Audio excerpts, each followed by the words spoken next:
Yun nila. nga ang ikinagagalit ko dahil halimbawa, mulat sa poll nung pag-upo pa lang ni Presidente ni Bongbong ng aking kapatid, abay sinabi ko na noong 2022 pa lang, sinabi ko na kaagad ang unang dapat gawin is sugpuin yung agricultural smuggling.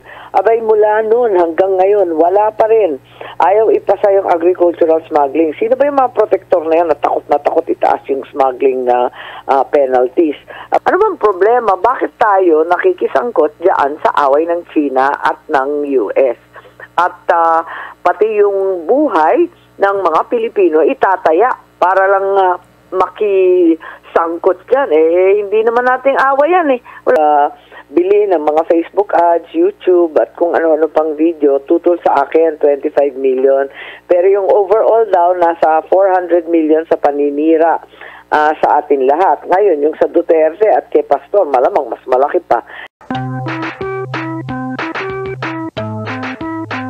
Kamusta po ang Senado ngayon? Nagkakaabalahan ng Senado sa kasalukuyan? Well, marami kaming naka-pending. Today is the last day of session. Bago kami mag-break para sa Semana Santa, kaya paspasan na makatapos ng mga batas. Marami naman nang na-discuss na at marami pinagbotohan na. So among them, eto nga, yung Seafarers Act naka-pending pa rin at sana matapos sa lalong madaling panahon at may mga iba't iba pang mga pending yung sa akin yung may pending na cultural diversity. Isa convention to ng UN. So maraming mga batas katulad nito. Alam natin na mas maraming mga panukalang batas na mas nakaka-relate ang sambayan ng Pilipino, pero may hindi naman inaasahan natin na may mga topic na pwede namang korte na lang sana ang sasagot po, Senadora. Isinasama pa dyan po sa pagkabisi ng Senado. Well, yun nga, palibasa nga, naghahabol kami ng last 2 minutes, ika nga, ng aming session. Ayaw na ayaw ko yung sinasabi na gagamitin pa yung Senado. Ayaw ko magamit ang Senado sa anumang ambisyon politikal. Kaya sabi ko, iwas na lang tayo dun sa issue ng kay Pastor Kibuloy. At sinabi ko na tutol ako sa pag-i-issue ng subpoena, ng arrest warrant, ng contempt order. Dahil nga, wala naman ako nakikitang bagong batas na kinakailangan. Kasi ang Senado, kung tutuusin, hindi naman kami prosecutor, hindi naman kami piskal, hindi naman kami korte. We're not prosecutional. Ang papel namin, lawmaking. Kapag nangangailangan ng bagong batas o bagong polisiya, yun ang aming papel. Kung bakit tayo papapel sa hindi naman mandato ng Senate, ayoko naman magamit ang Senado. Yun lang. Kaya nga yung mga supporter, mga naniniwala, lalo na dito sa mga Duterte and kay Pastor Apollo, nagsinasabi sila na politika lang itong mga panggigipit na nangyari. And meron pang insidente ngayon, Senadora, pinaka-latest, gumawa ng mga videos na paninira, naka-ads pa sa YouTube. Gumastos talaga para ipalaganap itong propaganda laban sa mga Duterte and kay Pastor Apollo. Yes, panay ang gawa nila. Laki-laki ng budget nila. Pati sa akin, alam ko, ang budget sa akin, ang binibida nga ng mga media na nagsusumbong din. Kasi sabi nila, hindi naman nila ayaw din nila yung ginagawa nila. Nasa 25 million daw yung pagbili ng mga Facebook ads, YouTube, at kung ano-ano pang video, tutol sa akin, 25 million. Pero yung overall daw, nasa 400 million sa paninira sa atin lahat. Ngayon, yung sa Duterte at kay Pastor, malamang mas malaki pa. Talaga naman linulusta yung pera ng taong bayan sa kanilang ambisyon. Hindi maganda itong mga pangyayari ito. Sinisiraan tayong lahat, palibasan tayo ay naninindigan. At eto nga, wala tayong magawa kundi sabihin at ulitin ang katotohanan na alam natin. Kaya nga yung mga kontrobersya, ma'am, na mas malapit sa bituka ng mga tao, tila natatabunan na nito kasi nga ginagastosan nila, mas hinahype pa, mas pinag-uusapan nila. Yun nga ang ikinagagalit ko dahil halimbawa, mulat sa poll nung pag-upo pa lang ni Presidente, ni Bongbong, ng aking kapatid, abay sinabi ko na noong 2022 pa lang, sinabi ko na kaagad ang unang dapat gawin is sugpuin yung agricultural smuggling. Abay mula noon hanggang ngayon, wala pa rin. Ayaw ipasa yung agricultural smuggling. Sino ba yung mga protector na yan na takot itaas yung smuggling na penalties? Abay, yan ang nagpapahirap sa bayan, pumapatay ng magsasaka at nagtataas ng presyo sa buong kapulungan. Bakit hindi yan ang unahin? Yan ang talagang tunay na urgent, ang pagkain. Ang bawat pamilya, talagang yan ang araw-araw na hinaharap at pinoproblema. Hindi naman yung tsa-tsa, hindi naman yung PI, hindi naman yung kung ano-ano. Ang talagang pinoproblema natin, ang gastusin. Ang taas-taas ng presyo ng pagkain, hindi na makatao. At alam din natin, yung gasolina, mataas din. Kaya lang, yung gasolina, alam naman natin, imported. Ang pagkain, hindi natin maintindihan. Dahil, ang pagkaalam natin, ang karamihan ng pagkain natin, talaga namang kaya natin itanim. Kaya na naman natin anihin dito sa sariling bansa. Kung bakit import ng import, may smuggling pa. Talaga namang may kumikita dyan. And ang isa pa sa mga umiinit ngayon, ma'am, yung tension po dyan sa South China Sea, yung palitan po ng mga pahayag na alam naman natin, pag lalong lumala, lugi pa rin ang taong bayan. Lugi na nga tayo sa kasalukuyan kasi patuloy yung pagmahal ng presyo ng mga bilihin.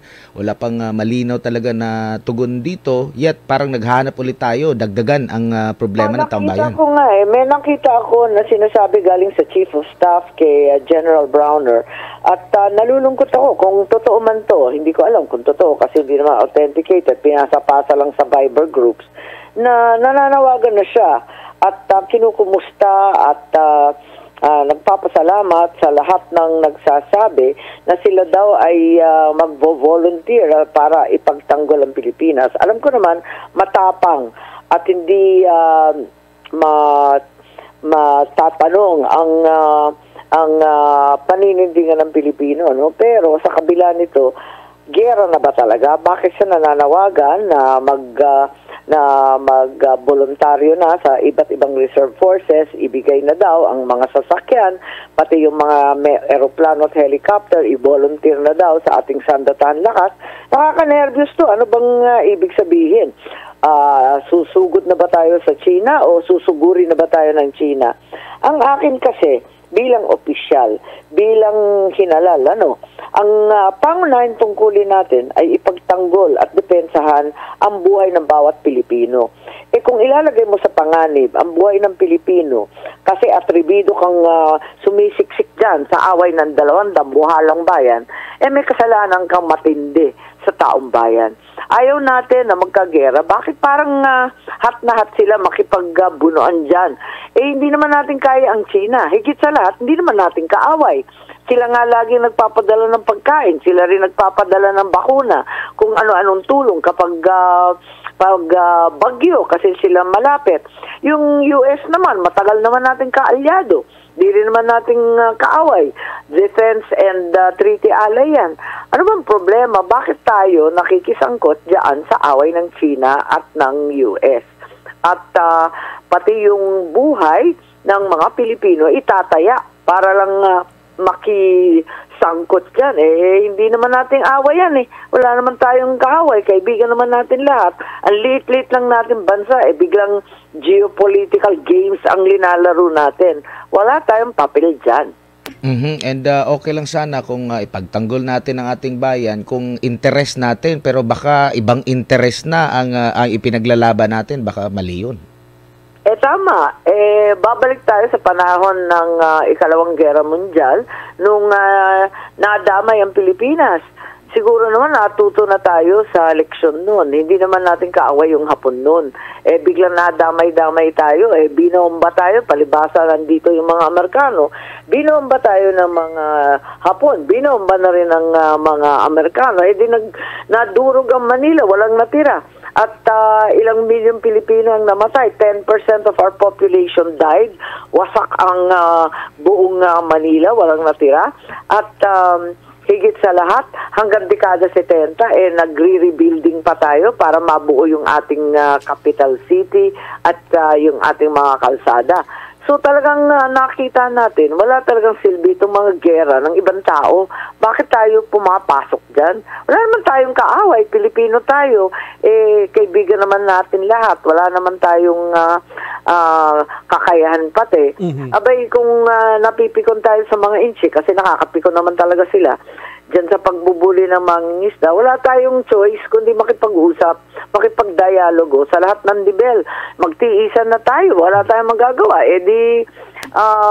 Makiusap tayo ng maigi, walang pakundangan, pakinggan natin sila, pati sa nivel ng Coast Guard, nivel ng mga sundalo, nivel ng cabinet member at saka DFA, pati sa nivel ng legislatura, pati yung mga pangulo, lahat ng levels, kausapin hanggang magkasundo. At sa kabila nito, magpalakas muna tayo. Susugod-sugod tayo. Hindi naman natin alam kung ano ipanlalaban natin kundi tapang. Matapang nga yung sundalo, pero ano naman ang dala nilang sandata? Alam naman natin na kulang, walang-wala na yung self-reliant defense posture nung panahon ng tatay ko. Wala na tayong ginagawa. Simpleng baril, hindi natin ginagawa. Baski sasakyan, pati patrol boat. Lahat imported na. Paano tayo lalaban-laban yan? Higit sa lahat, may eleksyon sa Amerika. Makinig tayo sa eleksyon. Hindi tayo sigurado kung saan tayo tutungo dahil maliwanag na yung dalawang magkatunggali sa US hindi magkasundo tungkol sa foreign affairs. Higit sa lahat, sa depensa ng Pilipinas. Kaya't maghinay-hinay tayo, inaasahan natin na tutulong sila. Yung pala, ang bagong administrasyon, iba na ang sinasabi. Tsaka Senadora, 'di ba pag magkakapitbahay, mas madaling magkakaintindihan. Yung mga kapitbahay natin dito sa Southeast Asia, yun din yung meron ding kaagaw din natin dito sa South China Sea, nagki-claim din sila. Pero same ba ng approach ang ginagawa ng Pilipinas dito sa mga kapitbahay natin? Baka pwede gayahin. Makita natin mga kapitbahay, sila nga nanganganib na natatakot na sa atin Sinasabi na ng Singapore, Singapore at Malaysia, claimant din ng Malaysia, Indonesia, claimant din. Sinasabi na ni President, si Prime Minister Anwar, Ibrahim ng Malaysia, pati yung Prime Minister sa Singapore, lahat nagsasabi na, oy Pilipinas, sigurado pa, are you sure? Are you sure gusto ninyo magkagera sa sarili ninyong lupa? Sigurado ba kayo sa ginagawa ninyo? Parang takot na sila sa ginagawa natin. At naguhunos dili at sinasabihan tayo na huwag tayong ganyan. Bakit tayo mainit? Samantalang magdadala tayo ng gera dito sa lugar natin. So yan ang sinasabi ng ating mga kapitbahay. At kung makikita natin, tuloy-tuloy ang negosyo, tuloy-tuloy ang infrastrukturang tulong ng China sa Indonesia, sa Vietnam, sa katutak na investment, ang linalagay pati sa Laos and Cambodia. Nakakainggit nga Dahil ang ganda-ganda ng tren sa Indonesia, isipin mo kung meron tayong tren na ganyan papuntang Ilocos, meron tren na ganyan across Mindanao. Abay, napakalaking tulong sa taong bayan yan. Imbes na away tayo ng away sa sariling kapitbahay. Anyway, Senator Amy, ang dami talaga ng issue pero gusto ko rin kayong maringgan dito naman sa isang issue sa PCSO. Kasi di ho ba, nabalita yung load better na 20 times daw na tumama na span of a month. Ano ho ba ang masasabi nyo dito, Senator Amy? Labis-labis na ang kababalaghan dyan sa PCSO. Ang akin, tigilan na muna yan. Itigil na muna yan. Una, yung kontrata nila dun sa mahiwagang software, talagang kaduda-duda. Sinabi na ng Government Corporate Council, tigilan yan at ipinagbabawal yung kontratang yan. Kung bakit pa sila pumasok-pasok dyan, talagang mali na yan. Pagkatapos sunod-sunod ang kabulastugan at nakikita naman ng tao, nung isang taon pa, sinasabi ko na kailangan alamin na yung mahiwagang algorithm na puro siyam ang lumalabas last year. Ngayon, tuloy-tuloy pa rin ang kalokohan, yung bola na nagkaroon daw ng glitch. Ngayon, yung isang tao na tumama ng 20 times. Ano ba namang kalokohan to? Ang mahirap dito, ang masakit, ang mahirap na Pilipino, yan na lang ang pag-asa, yung pangarap, na makakuha ng katiting na pera at kahit paano, maibsan yung kahirapan. Pati ba naman yung konting pangarap, nanakawin pa? Pero, Senator Amy, is there a way na, sabi nyo nga, itigil na muna itong mga drone na ito? Is there a way na, yun na nga po, kasi tama yung inyong analysis na ang dami nating mga kababayan na nagbabaka sakali, yung one time, big time. Pero sila nga ho yung naaagawan pa dito. Kaya nga sa lahat ng masaklap, di ba, yung nanakawin mo, yung pangarap ng tao, yung konting pag-asa na maka-jackpot, yun ang masakit Ba't pati ba naman yan ninoloko? Isa pa, ipakita rin nila kung talagang tumatalima sila sa kanilang mandato. Kasi ang kanilang pangalan, Philippine Charity Sweepstakes. Ano bang charity ang ginagawa nila? Sa bilyon-bilyon na kinikita, saan ba pumupunta? Ikwenta nila at i-account na hanggang sa huling sentimo, saang charity napunta lahat ng kinikita ng PCSO. Yan ang gusto kong makita. Kasi para nakalimutan na nila yung charity. Senadora, may post po dito si kasama niyo po, Senador Robin Hood Padilla. Sabi niya dito sa post niya 16 hours ago, "Politics destroyed our humanity." Ano masasabi mo dito, Senadora? Well, may politika na masama, na talagang toxic at nakakasira ng umanidad, agree ako. Pero ang politika at ang pamahalaan, kapag ginamit ng maayos, maka-Diyos, makabayan, makatao, talagang makakatulong na baguhin ang buong lipunan. Yan naman ako talaga naniniwala. Kaya kahit anong batikos, kahit anong hirap ang dinanas ko at ng aking pamilya, nandito pa rin ako. At ang dahilan ay ang politika pa rin at ang gobyerno pa rin ang siyang huling sangkala na mahihirap. At kapag nasa gobyerno ka, sa posisyon ka, ang dami mo talagang matutulungan. Yun lang ang inspirasyon. Ang hirap-hirap sa politika, nakakapikon. Talagang mawawalan ka ng gana, ng respeto. Talagang masisira yung pananaw mo kahit sa mga kaibigan mo. Ngunit, ang aking lang, nananatili pa rin ako dito at nakikipagbunuan, nakikipaglaban kahit anong sinasabi tungkol sa amin, sa bandang huli, ito ang larangan kung saan mababago mo talaga ang lipunan at talagang pati yung buhay ng mga tao, talagang mabibigyan mo ng konting linaw at liwanag. Ma'am, dito tayo sa isa pa sa mga mahalaga din aalis na ako, may session na kami. Sige po ma'am. Okay po. Tungkol lang naman ito sa Philippine Passport Act, ma'am, pero pag na po.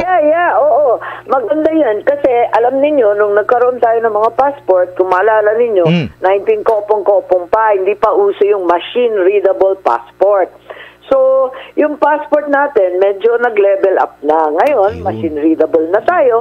At since machine-readable, naisip ko, abay, bakit hindi naman natin i-update na para hindi na mapahirapan yung ating seniors, halimbawa, para hindi pa balik-balik, makiki-interview pa, pipila pa, para lamang mag-renew ng passport. Ikalawa, yung ating mga OFW, hirap na yung mga yan, paano kung saan-saan nagtatrabaho, kung saan-saan napapadpad, isipin mo yung mga seaman, kung saan pa nagpapalaot, babalik pa sila ilang beses para makuha yung passport nila kapag nag-expired or nawala o ninakaw. At yun ang iniisip natin. Since machine readable na, abay di gawin na natin na online ang processing kapag renewal. At least malaking bagay yun. At kung bagong passport naman, umpisahan na sa online para minimal na lang yung time constraint. At kapag nagbabiyahe ka, halimbawa, tayo naman, di OFW, hindi seniors, kapag nagbabiyahe ka, alam natin, minsan, ninanakawan ka, di ba? Hindi mo maiwasan. Minsan, may salisi, miski sa ibang bansa, talagang magulo rin. Abay, nahihirapan tayo kasi pag nawala yung passport mo, diretso kang ipapauwi. Hindi naman pwedeng ganon. So, ito, may pamamaraan ngayon na pupunta ka sa konsulado at mabibigyan ka kahit online, mag-apply ka, puntahan mo sa konsulado at bibigyan ka ng temporaryng passport. Para tuloy-tuloy lang yung biyahe mo, yung eskwela mo, yung training mo o kung saan ka naghahanap buhay at hindi ka papauwiin ka agad-agad dahil wala ka ng passport.